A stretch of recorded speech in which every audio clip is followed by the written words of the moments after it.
السلام علیکم کلاس، کیا حال ہے آپ لوگوں کے؟ ٹھیک ہیں؟ 8 کلاس جی 8 کلاس ہم لوگوں نے 2 حدیثیں پڑھی تھیں۔ آج میں آپ کو دوسری حدیث کے حوالے سے شارٹ کوسچن آنسر جو ہیں وہ بتاؤں گی۔ دوسری حدیث کا جو مفہوم تھا وہ تھا کہ تم میں سے بہتر وہ ہے جو قرآن سیکھے اور دوسروں کو سکھائے۔ قرآن ایک مجموعہ علم ہے، ٹھیک ہے، اور علم کے بارے میں یہاں پر بات جو ہے وہ کی گئی ہے، ٹھیک ہے۔ اچھا، نبی کریم صلی اللہ علیہ وسلم نے کی سب سے بڑی بات تھی کہ نبی کریم صلی اللہ علیہ وسلم اپنے صحابہ کرام کو بھی یہ بات کہتے تھے کہ آپ علم کو آگے بڑھایا کرو، آگے اس کو پھیلایا کرو، اور آپ صلی اللہ علیہ وسلم کی یہ عادت بھی تھی کہ آپ صلی اللہ علیہ وسلم حالانکہ قرآن مجید آپ پر نازل ہوا تھا لیکن آپ پھر بھی صحابہ کرام کو بلوا کر صحابہ کرام سے قرآن سنتے تھے۔ ایک صحابی نے سوال بھی کیا تھا کہ نبی کریم صلی اللہ علیہ وسلم یہ کتاب تو آپ پر خود نازل ہوئی ہے، آپ کو سب سے زیادہ پتہ ہے، آپ سب سے بہترین انداز میں اس کی جو ہے وہ اس کو تلاوت کر سکتے ہیں، لیکن آپ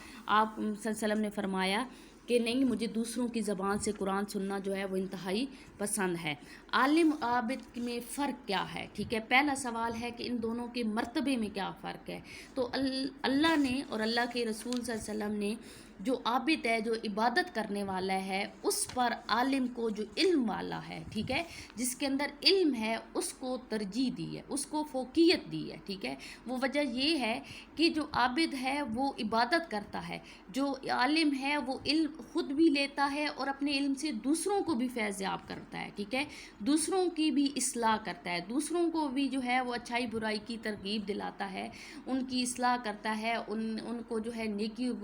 برائی کے رستوں کی جو ہے پہچان کرواتا ہے، اور سب سے بڑی بات وہ اس کو آگاہی مل جاتی ہے، اس کو واقفیت ہو جاتی ہے، اس کو علم کے ذریعے اپنی پہچان ہوتی ہے، اپنی ذات کی پہچان ہوتی ہے۔ اور یہ بھی جو ہے نبی کریم صلی اللہ علیہ وسلم کا فرمان ہے کہ جس نے اپنی ذات کو پہچان لیا اس نے گویا اپنے خدا کو پہچان لیا، ٹھیک ہے۔ علم کی چند فوائد بیان کریں۔ علم کے کیا فائدے ہیں بیٹا؟ علم کا سب سے بڑا فائدہ تو یہ ہے کہ انسان اپنے آپ کو پہچانتا ہے، جو میں نے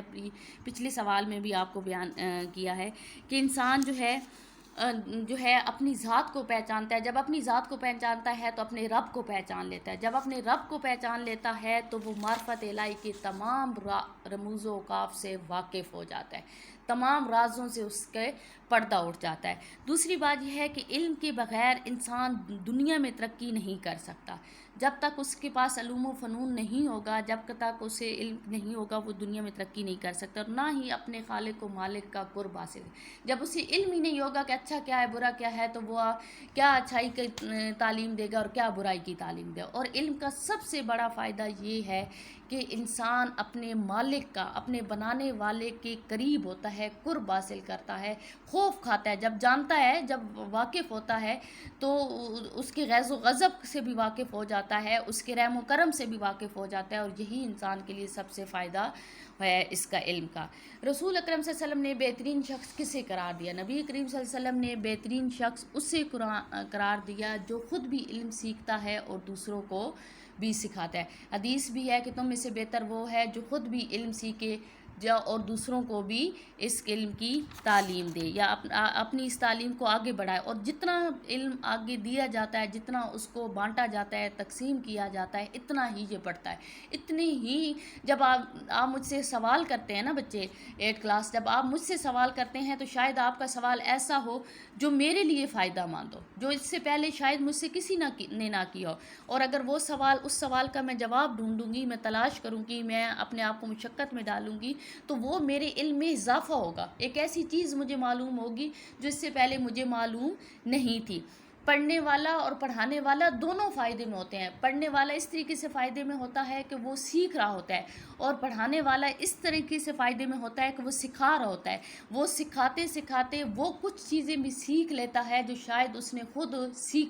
جب وہ سیکھ رہا تھا، جب وہ پڑھ رہا تھا، تو اس نے یہ تمام چیزیں اس کی نظروں کے سامنے سے نہیں گزری تھی۔ جب میں شاید پڑھ رہی ہوں گی تو میرے پاس اتنا علم نہیں ہوگا، اتنی واقفیت، اتنی آگاہی نہیں ہوگی جتنا میں آپ کو پڑھاتے ہوئے میں حاصل کرتی ہوں۔ آپ صلی اللہ علیہ وسلم کس محفل یا مجلس میں جانے کو ترجیح دیتے تھے؟ نبی کریم صلی اللہ علیہ وسلم ہمیشہ علم کی محفل میں مجلس میں جانے کو ترجیح دیتے تھے، کیونکہ آپ صلی اللہ علیہ وسلم کا فرمان تھا کہ اس سے آپ کے ذہن کے بند پردے کھلتے ہیں، آپ کو آگاہی ملتی ہے، آپ کو واقفیت ملتی ہے، سوال و جواب کا ایک سلسلہ ہوتا ہے، وہ آپ کو ایک ایسے دور میں لے کر جاتا ہے جس میں آپ یوں کہہ لو کہ اپنی ذات کو کھنگالتے ہو، اپنا محاسبہ کرتے ہو، اپنے آپ کو پہچانتے ہو۔ آپ صلی اللہ علیہ وسلم کے بارے میں قرآن مجید میں کیا ارشاد ہوا ہے؟ نبی کریم صلی اللہ علیہ وسلم کے بارے میں قرآن مجید میں یہ ارشاد ہوا کہ بے شک ہم نے آپ کو معلم بنا کر بھیجا۔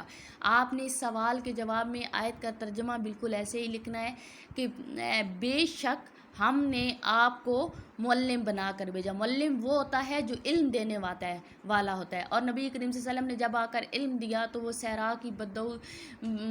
قبیلے جو تھے، وہ جو لڑائی جھگڑا کرنا، جنہوں نے اپنا شیوا بنایا ہوا تھا، جنہوں نے اپنے جو ہے ہر وقت جن کی تلواریں نیام سے باہر ہوتی تھیں، کبھی جانوروں کے پانی پلانے پر وہ جھگڑتے تھے، تو کہیں وہ جو ہے کعبہ کا دروازہ کھولنے پر جو ہے وہ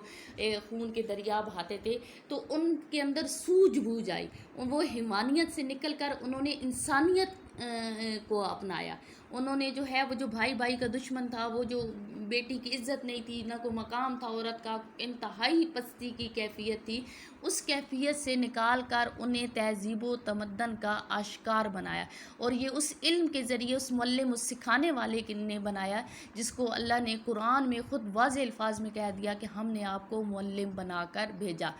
کیونکہ اس سے پہلے تو بیٹا یہ دیکھ لو، نبی کریم صلی اللہ علیہ وسلم نے کوئی کسی بھی شخص کو تلوار کے زور پر مسلمان نہیں کیا، کسی کو بھی جو ہے زبردستی جو ہے یہ کہا کہ ہو کہ آپ جو ہے وہ اسلام قبول کریں ہی کریں اسلام کے بارے میں، بلکہ آپ نے سکھایا، آپ نے عملاً برت کے دکھایا، آپ ایک ایسے معلم تھے، ایک ایسے سکھانے والے، ایک ایسے علم دینے والے تھے جو سراپا حسن بن کے، حسن زندگی بن کر ان کے سامنے آیا، اور وہ لوگ جو تھے، وہ جو جاہل و اجٹ گوار قوم تھی، وہ آپ کی طرف بھاگی آئے۔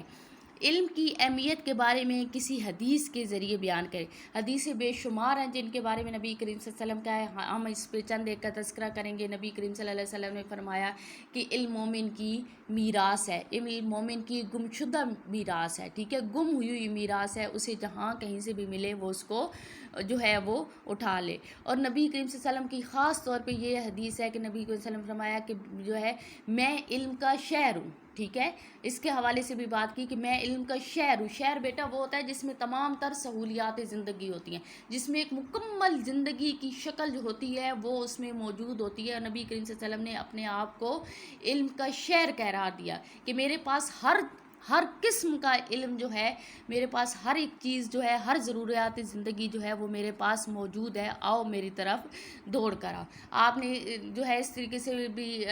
آپ کی حدیثیں ہیں کہ آپ نے کہا کہ علم حاصل کرو، خواہ تمہیں چین تک کی کیوں نہ جانا پڑے۔ علم کو ماں کی گود سے لے کر اپنے جو ہے وہ گور تک یعنی قبر تک علم کو جو ہے وہ حاصل کرو، اور علم کی اہمیت کو بے شمار انداز میں کہا کہ آپ نے کہا اس میں حضرت علی علیہ السلام کا اللہ کے یہ فرمان بھی ہے کہ جس نے مجھے ایک حرف سکھا دیا اس نے گویا مجھے اپنا غلام بنا لیا۔ یہاں پر جو ہے